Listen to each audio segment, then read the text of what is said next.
ವಿಜಯಪುರದಲ್ಲಿಂದು ಆರೋಗ್ಯ ಮತ್ತು ಕುಟುಂಬ ಕಲ್ಯಾಣ ಇಲಾಖೆ ಹಾಗೂ ಇತರ ಸಂಘ ಸಂಸ್ಥೆಗಳ ಸಹಯೋಗದಲ್ಲಿ ಆಯೋಜಿಸಿದ್ದ ವಿಶ್ವ ಮಲೇರಿಯಾ ದಿನ ಜಾಗೃತಿ ಜಾಥಾಕ್ಕೆ ಜಿಲ್ಲಾ ಆರೋಗ್ಯ ಅಧಿಕಾರಿ ಸಂಪತ್ ಕುಮಾರ ಗುಣಾರಿ ಹಾಗೂ ಉತ್ತರ ಕರ್ನಾಟಕ ಉಪವಿಭಾಗದ ಅಪರ ನಿರ್ದೇಶಕಿ ಚೆನ್ನಮ್ಮ ಕಟ್ಟಿ ಚಾಲನೆ ನೀಡಿದರು.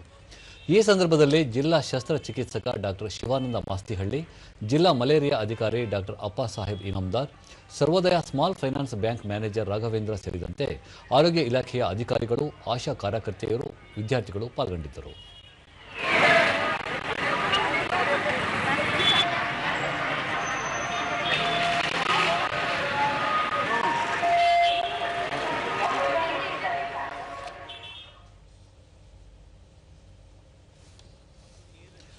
ಸಂಪತ್ ಕುಮಾರ್ ಗುಣಾರಿ ಸಾರ್ವಜನಿಕರಲ್ಲಿ ಮಲೇರಿಯಾ ತಡೆಗಟ್ಟುವ ಕುರಿತು ಅರಿವು ಮೂಡಿಸುವುದು ಮತ್ತು 2030ರ ವೇಳೆಗೆ ಜಿಲ್ಲೆಯನ್ನು ಸಂಪೂರ್ಣ ಮಲೇರಿಯಾ ಮುಕ್ತಗೊಳಿಸುವುದು ಈ ಕಾರ್ಯಕ್ರಮದ ಗುರಿಯಾಗಿದೆ ಎಂದರು.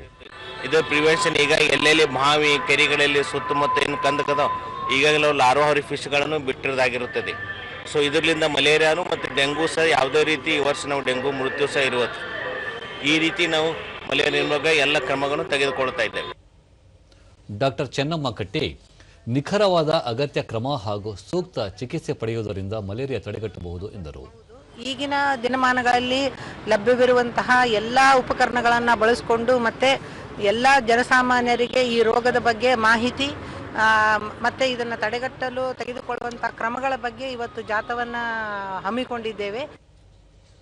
ರಾಘವೇಂದ್ರ ಜನರ ಆರೋಗ್ಯ ರಕ್ಷಣೆ ಮತ್ತು ನೀರಿನ ನೈರ್ಮಲ್ಯದ ಬಗ್ಗೆ ಅರಿವು ಮೂಡಿಸುವುದು ಈ ಜಾಥಾದ ಮುಖ್ಯ ಉದ್ದೇಶವಾಗಿದೆ ಎಂದು ತಿಳಿಸಿದರು. ಮತ್ತು ಯಾವ ರೀತಿ ಸ್ವಚ್ಛವಾಗಿರಬೇಕು, ಆರೋಗ್ಯಪೂರ್ಣವಾಗಿ ನಮ್ಮ ಜನರಿಗೆ ಯಾವ ರೀತಿ ನಮ್ಮ ಸ್ವಚ್ಛತೆಯಿಂದ ಅವರನ್ನು ಹೇಗೆ ನೋಡಿಕೊಳ್ಳಬೇಕು ಅನ್ನೋ ಜಾಗೃತಿ ಗೊಳಿಸುವ ಸಲುವಾಗಿ ಈ ಹಮ್ಮಿಕೊಂಡಂಥ